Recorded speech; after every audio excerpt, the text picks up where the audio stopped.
Hola, mi nombre es Guillermo Flores, soy profesor en la Universidad del Pacífico y también soy socio del área financiera en Estudio Muñiz.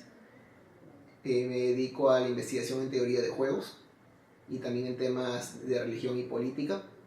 Y hoy día quería hablarles sobre mi impresión respecto de la decisión de permitir o no la reelección de congresistas. Yo particularmente me encuentro eh, en contra de la reelección de congresistas y quería dar mi opinión respecto de posiciones basadas en la rama de la teoría de juegos. En teoría de juegos analizamos las situaciones en que hay comportamiento estratégico entre varios agentes que llamamos jugadores y cómo las decisiones de uno afectan a las decisiones de otro.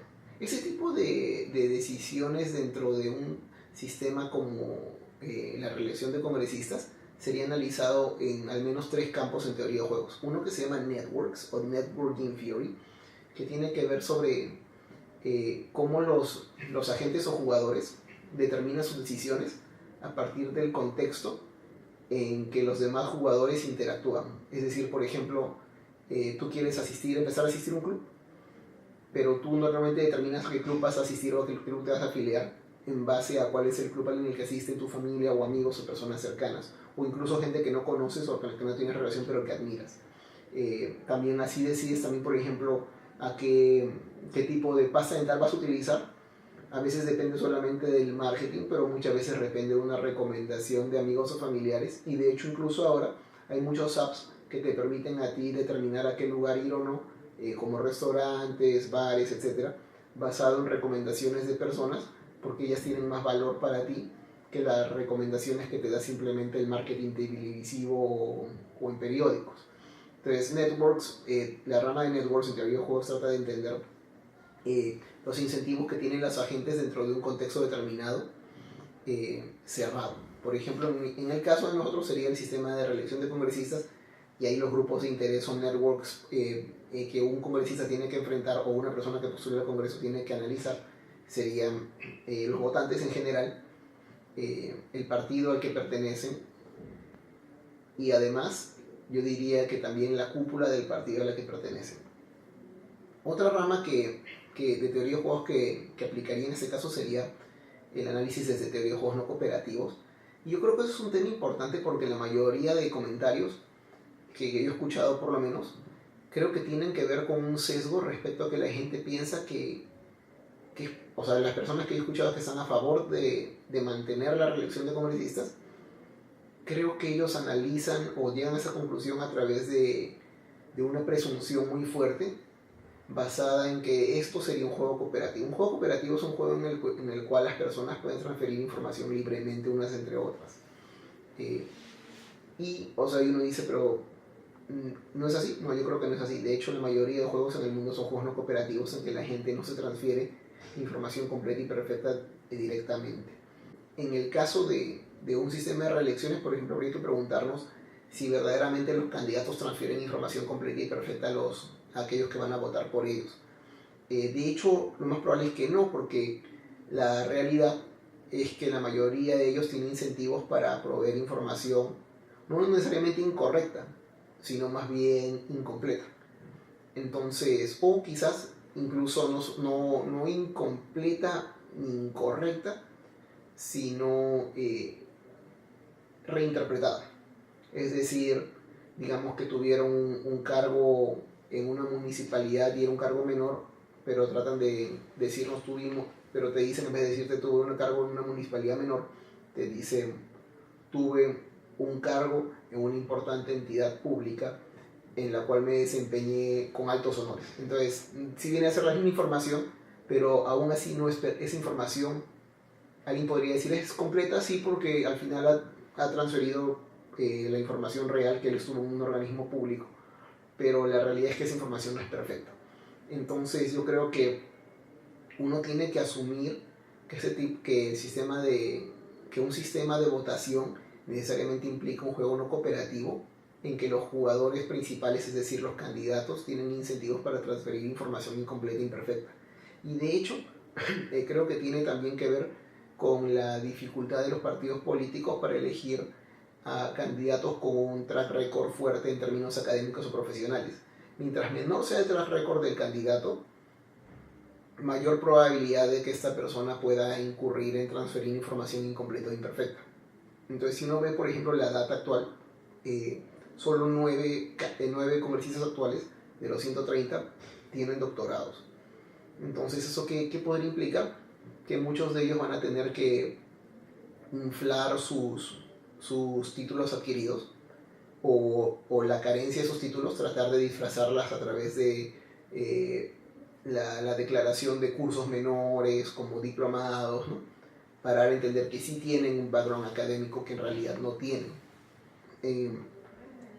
Otra rama que aplica dentro de teoría de juegos y que podría aplicar al tema de reelección de congresistas es Mechanics Design o diseño de mecanismo. Esta rama se trata de cómo en realidad las personas no tienen incentivos para transferirse información, es decir, qué incentivo puede tener real un candidato para transferir información completa y perfecta a un votante, cuando en realidad este candidato sabe que de la información que transfiera va a depender el voto de esta persona, y sabe que la información que tiene o es muy poca, que sea favorable a él, o es desfavorable a él. Entonces, el que sea desfavorable o que haya muy poca favorable va a determinar que al final esta persona tenga la necesidad de transferir información incompleta o imperfecta. Entonces, Mechanics Design se trata de cómo tú creas un mecanismo para hacer que esta persona, es decir, el candidato, revele lo que en teoría de juego se llama el tipo o el type, que implica la información completa aplicable a esa situación. ¿Cómo haces tú para que esta persona revele esa información que solo la conoce él? Ahora, el problema para aplicar Mechanics Design en un sistema de elección de congresistas es que en realidad es casi imposible hacerlos que revelen el tipo o el type, porque en realidad ellos tienen incentivos para utilizar información incompleta e imperfecta, para exagerar la poca información favorable que tengan, o ocultar o tergiversar la información desfavorable con que cuentan, y además porque la votación rara vez está basada en cualidades reales, académicas o profesionales de los candidatos, sino más bien está basada en posiciones políticas o de intereses que pueda mostrar ese candidato. Por ejemplo, me explico.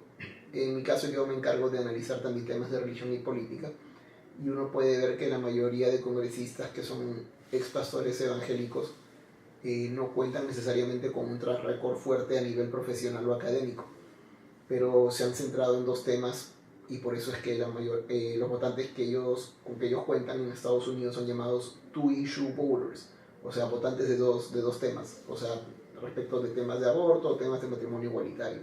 El problema es que, habiendo una masa muy grande de postulantes que hablan de esos dos temas, estos candidatos, para poder diferenciarse del resto de candidatos que también proponen esos dos temas, van a tener que radicalizarse. Entonces, radicalizarse en esa posición, es decir, van a tener entre una masa de candidatos pro vida, el que quiera ser elegido tiene que mostrar que él es el más pro vida. Al no tener mucha información favorable, tener alguna o mucha información desfavorable, la única forma de ganar votos es tratar de radicalizarse para ganar el cúmulo de one issue o two issue voters que haya, y ganárselo sobre todo a otras personas que proponen propuestas similares a esta persona. Entonces, en una situación así, aplicar Mechanics Design es muy difícil, porque no hay incentivos realmente para que esta persona revele su información completa y perfecta. De hecho, él está casi obligado por el sistema, debido a que él sabe que no cuenta con información favorable suficiente. Él está casi obligado a performar o a actuar lo que, diríamos en manera perform, pero lo que implicaría es que esta persona trataría de radicalizarse en una posición aún más respecto de lo que él realmente cree. Es decir, muchas de estas personas, uno ve que alguna persona tiene una posición que uno considera radical en un tema específico, pero la realidad es que quizás no es su posición, simplemente es una performance para poder diferenciarse del resto de votantes. para que en realidad un sistema de reelección de congresistas fuera bueno, es decir, para estar a favor, la única forma en que yo creería que es posible mantener un sistema de reelección de congresistas es teniendo que destruir básicamente los partidos existentes. ¿Por qué? Porque dado que los incentivos actuales son a que las personas se vean obligadas a performar para poder captar intereses específicos dentro de la masa de votantes a la que ellos se dirigen, eso va a formar que en realidad quienes más tengan capacidad de performar sean aquellos que están en la cúpula. Y los que van a estar en la cúpula van a ser los que van a lograr la reelección. Entonces finalmente tú vas a ver, y eso es algo que si uno revisa la data, hay un informe de transparencia, uno puede ver que la mayoría de candidatos o congresistas que se reeligieron del periodo anterior a este pertenecen a la cúpula de sus partidos. Entonces, finalmente, o sea, alguien diría, hay muchas personas que piensan que es preferible mantener la reelección de congresistas, y ahora quiero dar unas razones de por qué algunas personas están a favor de mantenerlo y otras personas como yo están en contra de mantenerlo. Yo creo que no es posible, por lo menos desde un análisis serio de juego, mantener un sistema de reelección de congresistas. Es preferible prohibir la reelección de congresistas, y voy a explicar algunas posiciones. Por ejemplo, algunas de las posiciones de personas que dicen que debería continuar habiendo reelección de congresistas sostienen que los congresistas no manejan presupuesto público, que la reelección de alcaldes y presidentes, la prohibición respecto a su reelección tiene sentido porque ellos manejan presupuesto, pero los congresistas no manejan presupuesto. Pero eso no es real, porque en realidad sí. Un congresista no maneja presupuesto directamente como antes en la historia de Perú, sí fue el caso, ahora ya no. Pero en realidad los congresistas tienen poder sobre decisiones económicas, tienen la capacidad de decidir sobre la ley general de presupuesto público, tienen también el manejo de intereses, porque ciertas leyes no provienen necesariamente de sus propios asesores o de ellos, sino que provienen de grupos de interés a los que la cúpula del partido al que pertenecen responde. Y yo creo por eso que ese argumento de que ellos no manejan presupuesto público no es válido, porque yo creo que sí lo manejan, no de manera directa como el Poder Ejecutivo, pero sí de manera indirecta al ofrecer exenciones o algún tipo de beneficio a través de leyes.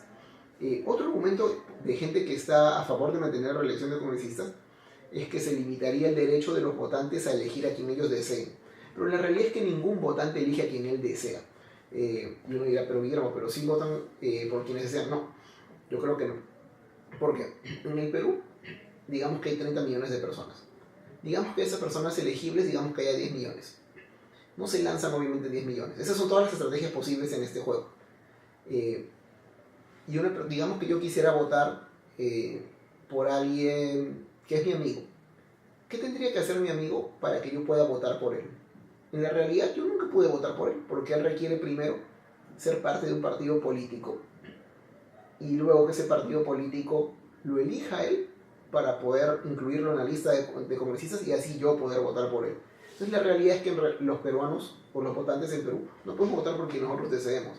Podemos votar por la selección que ha realizado un partido respecto de la gente que ellos desean que se postule. Y la realidad es que yo quisiera votar por gente con grados académicos o reconocimientos profesionales mucho más altos, pero no puedo. Y no puedo porque la selección de potenciales candidatos no está hecha por el pueblo o de manera orgánica o en base a méritos, sino que está hecho en base a los intereses del partido que los coloque en la lista en la que se van a lanzar. Entonces las estrategias disponibles para mí como votante no son realmente las que yo quisiera. Yo simplemente tengo que limitarme a elegir dentro de las estrategias disponibles que el partido o los partidos han dispuesto, de acuerdo, no alineados a los intereses sociales, porque si fuera alineados a la función de utilidad social, tendríamos otra calidad de candidatos, con mayores reconocimientos académicos y profesionales.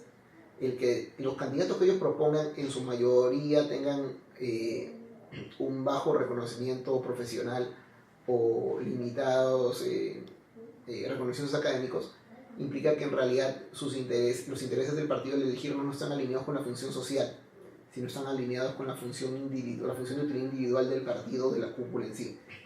Otra razón por la que ellos dicen que debería mantenerse la reelección de congresistas es porque dicen que los que proponen que se elimine, es decir, que no haya reelección, nos estamos enfocando en un número muy menor de congresistas.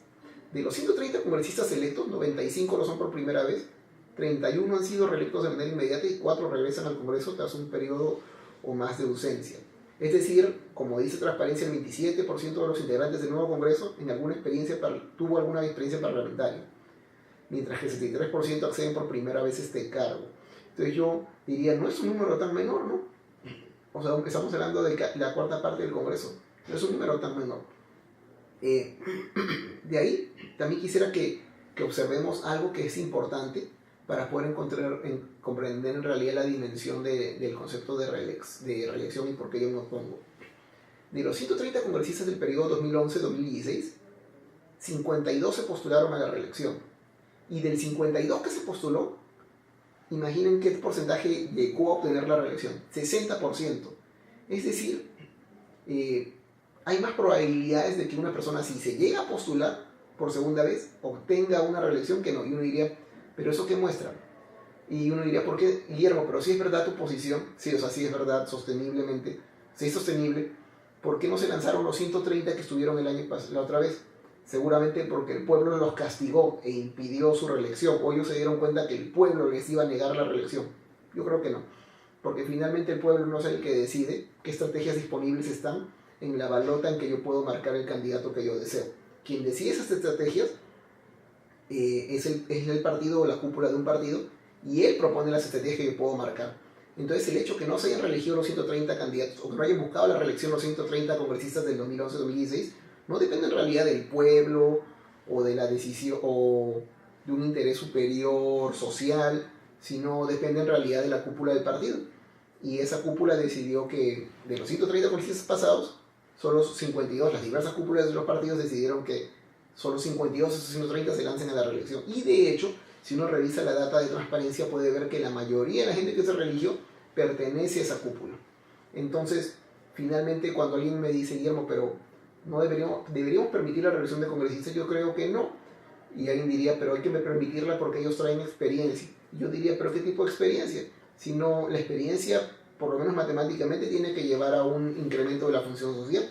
Si tú me dices que la mayoría de gente que trae esa experiencia es solamente experiencia cronológica, no académica ni profesional, sino solamente cronológica, que ya estuvieron ahí antes, en realidad su experiencia no tiene valor matemático, y además nos damos cuenta que la reelección lo que permite en realidad no es que se reelijan la posibilidad de que el pueblo elija a la gente que ellos desean. Es más bien que lo que permite la reelección es que la cúpula pueda seguir mandando a las personas que están alineadas no con la función de utilidad social que favorece a los votantes, sino con la función de utilidad individual que favorece al partido o a esa cúpula. Entonces yo creo que cuando se reeligen, en realidad tienes gente, no tienes gente necesariamente que tenga más experiencia, sino que tienes gente que se sostiene en una cúpula y tú sin querer validas esa cúpula a través de un sistema que les permite la reelección, y eso hace más sencillo que se armen lobbies. ¿Por qué? O que se armen lobbies de sectores empresariales, porque es más fácil negociar con alguien que ya has negociado en un periodo anterior que con aquel que va a entrar y es nuevo y no conoce aún con qué base de intereses debe conversar. Y yo creo que eso es aún más fuerte si la reelección ni siquiera se da en términos de partido, sino que se reeligen las mismas personas y muchas de esas personas que se reeligen pertenecen a una cúpula. Entonces, y esa cúpula ya tiene, si está ahí y tiene los fondos para lanzar una campaña de reelección, quiere decir que tienen fondos, o para mí los deberían tener. Entonces yo debo entender que hay una probabilidad mayor de que ellos se alineen con intereses particulares. Entonces otras personas como yo, por ejemplo, creen que no deberían reelegirse, y mucha gente dice, pero por ejemplo yo digo que hay una necesidad de renovación, pero alguien podrá decir, pero Guillermo, igual se renovó. Sí, igual se renovó, pero en una parte. Y en realidad el problema no es que se renueve en la parte que no es la cúpula, porque en realidad el sistema actual sí permite renovar, pero permite renovar aquel sector que no es la cúpula de un partido o de los partidos gobernantes. Entonces, en realidad lo que necesitamos es un sistema que haga que se renueven las cúpulas o que se retiren las cúpulas, y además no es como que sus experiencias pasadas no las puedan transferir dentro de su propio partido a los nuevos postulantes. Además, porque muchos de estos postulantes en realidad se lanzan, yo creo, con un incentivo principal, porque muchas de esas personas ya tienen dinero y ya tienen posición social. Entonces la única razón por la que se podría lanzar o que tendría sentido es un tema de lograr algún beneficio que otorga este cargo, como la inmunidad. Si se prohibiera la inmunidad parlamentaria, yo creo que habría muchas menos personas lanzándose al Congreso, por ejemplo, o mucho menos gente de las cúpulas del partido lanzándose al Congreso.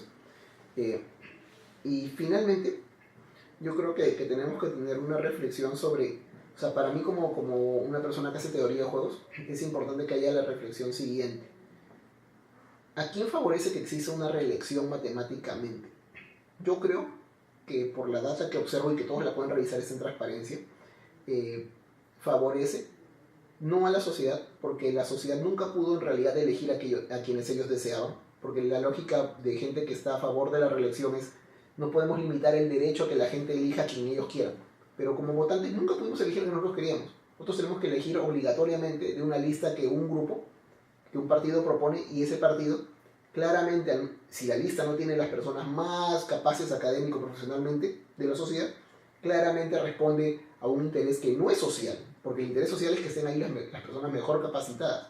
Pero si la lista que ellos proponen no es esa, eso quiere decir que necesariamente, matemáticamente, si no responde a la utilidad de función social, a la función de utilidad social, entonces responde a una función de utilidad individual, que responde al interés de una cúpula específica. Entonces yo creo que finalmente, y además, al revisar la data uno se da cuenta que buena parte de las personas que se reeligen son personas que pertenecen a esta cúpula. Entonces finalmente la reelección termina favoreciendo una cúpula específica, y esta cúpula ya tiene grupos de interés a los que ellos pueden dirigirse, o cuyos grupos de interés pueden dirigirse a ellos. Entonces yo preferiría prohibir la reelección, porque así se eliminan estas conexiones, estos networks, que es lo que les comentaba al comienzo en teoría de juegos, en cómo estos networks de candidatos o cúpulas que se siguen reeligiendo establecen relaciones y las van afianzando con grupos de interés externo. Cuando se elimina la reelección, se acaba la conexión, o se hace más complicado mantener esas relaciones entre dos networks distintos. Muchas gracias.